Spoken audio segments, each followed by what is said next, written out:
You know, let's be very honest with ourselves. There are people somewhere who have vowed that the status quo must remain, that an Igbo man will never be president. Let's underline that. And this man you see in the picture is a former governor of Borno State, Senator Modu. He said that Peter Obi is not fighting to become the president of this country, but is fighting for Biafra. That he has not condemned IPOB, that he wants to split Nigeria.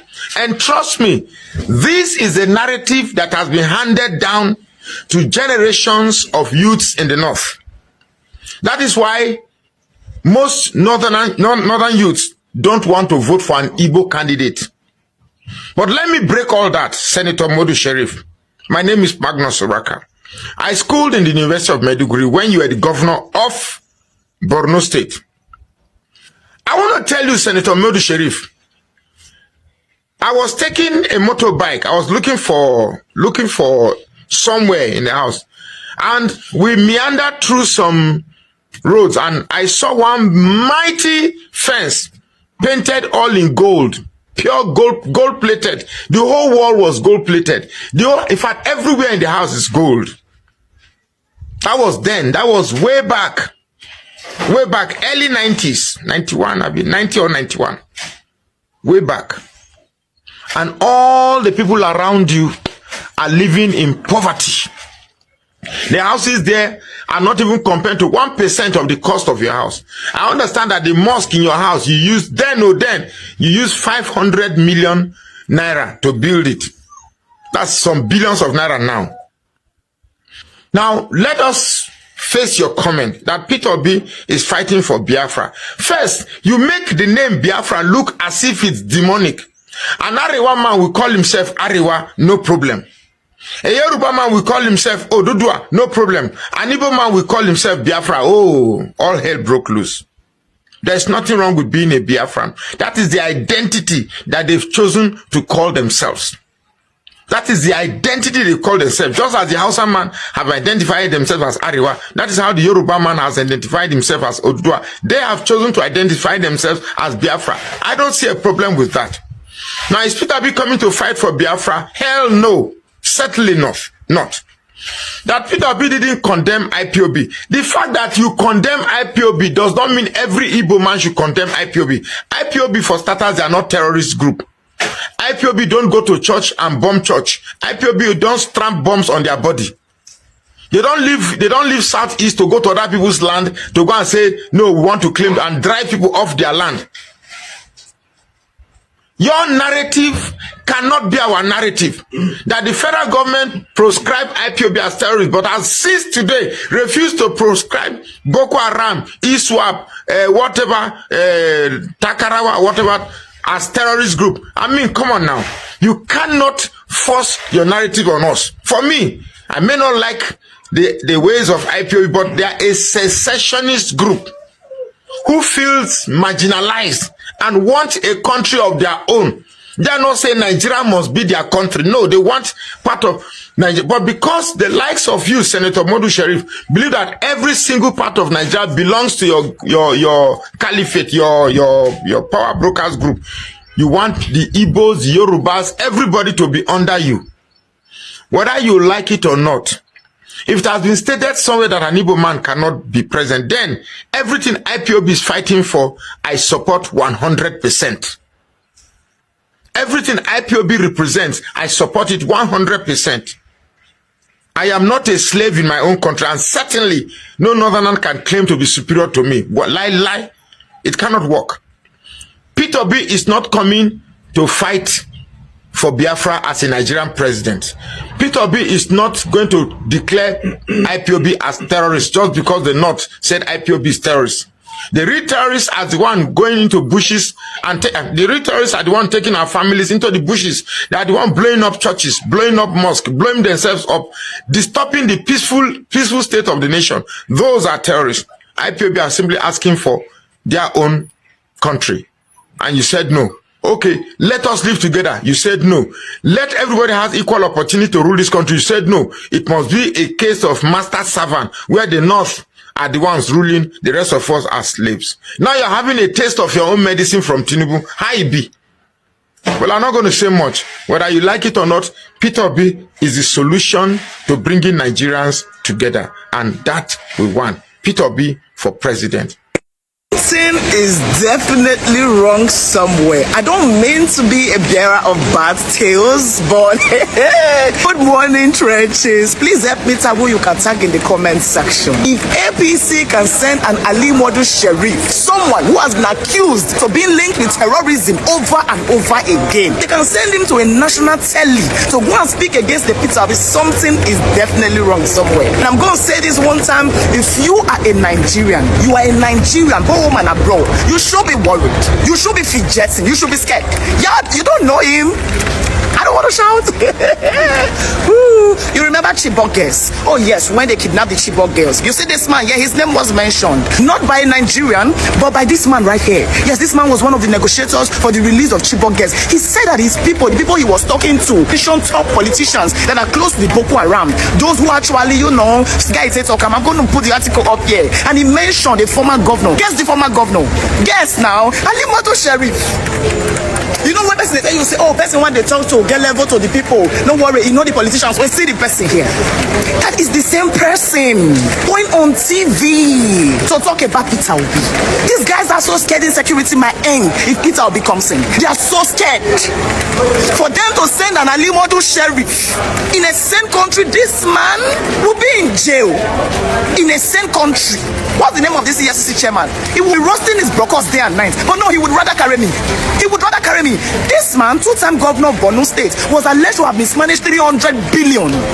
When you talk about the insecurity in the north, these are the people that should be grieved. Sorrow. I saw the interview yesterday. I shock.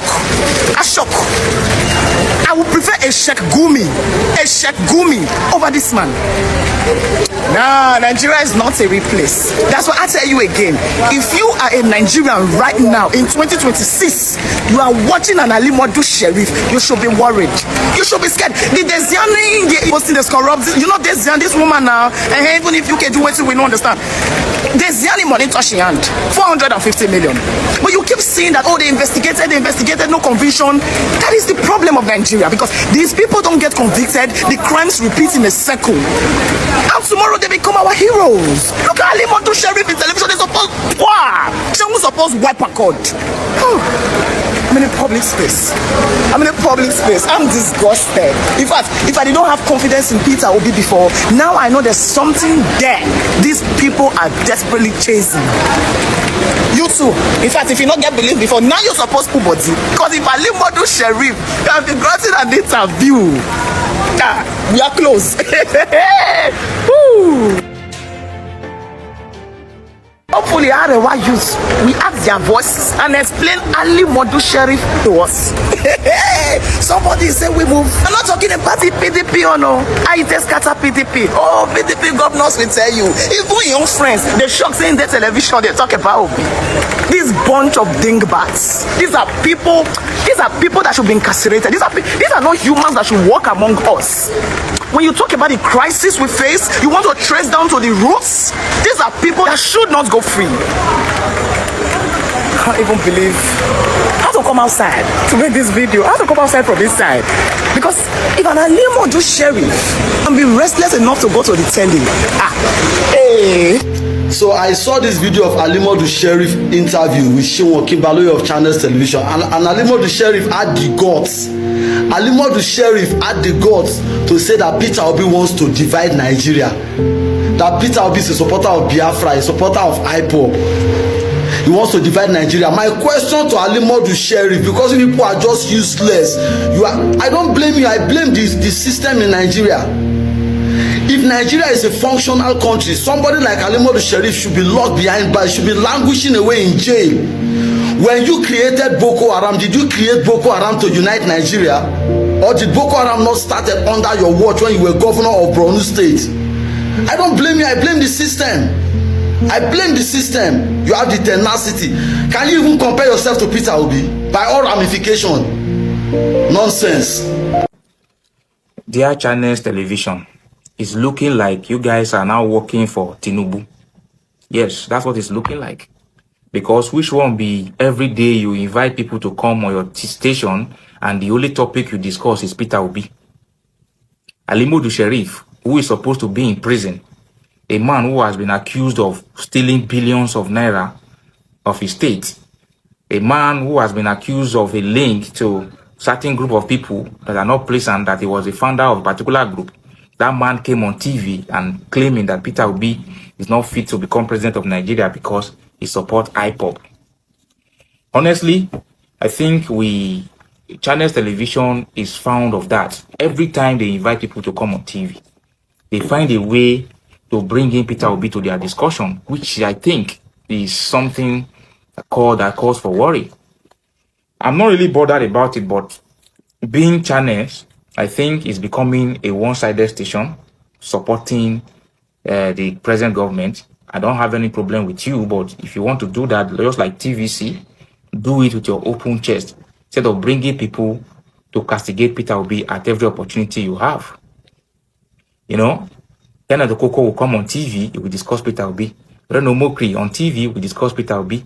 The other people, all of them, the APC supporters, the APC spokesperson, will come on TV, they discuss Peter Obi as if Peter Obi is the president of Nigeria. I think you guys need to actually, go back to practicing journalism. If you want to become a PR organization, just say it so that we'll know. Who started the Boko Haram crisis in Borno State? A governor, one Modu Sheriff, addressed the press 2 days ago. Yes. And attempted to insult the collective intelligence and memory of Nigerians by denying any links with the dangerous, dreaded Boko Haram sect. I did reply him yesterday, and I'm expecting him to sue me, because he said he wanted to sue an Australian. You don't need to go to Australia. What you are looking for in Sokoto is in the pocket of your Sokoto.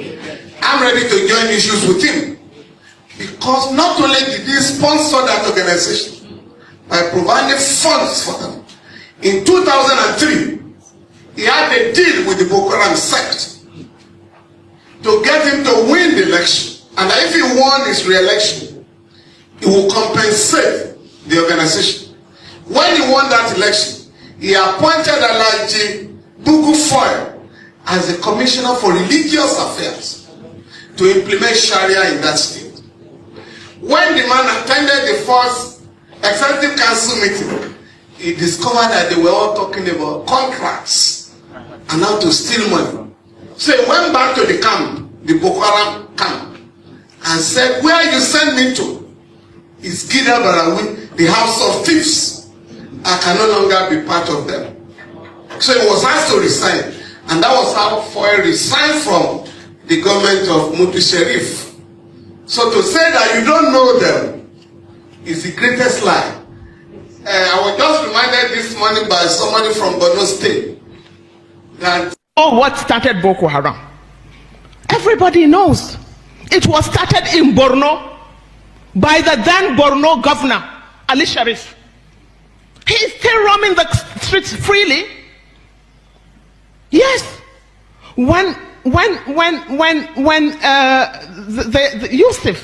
Yusuf was caught alive, who created it? The ECOMOG. Who created the ECOMOG? We have to look at the root cause in order to find a solution. The root cause of that problem, as we know it today, is Ali Sharif. He used them for his own political machinery. He armed them as his political thugs.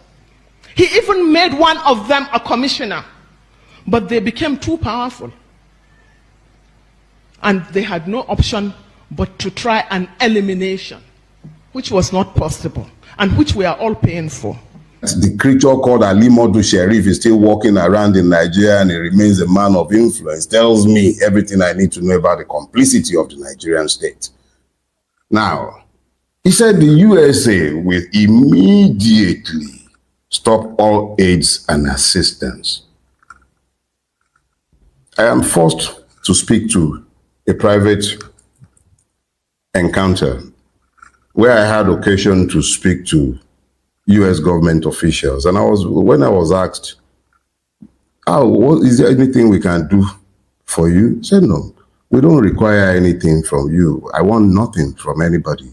Just stick your nose out of our business. Because the American interest in Nigeria is not exactly benevolent. But that is another topic for another day.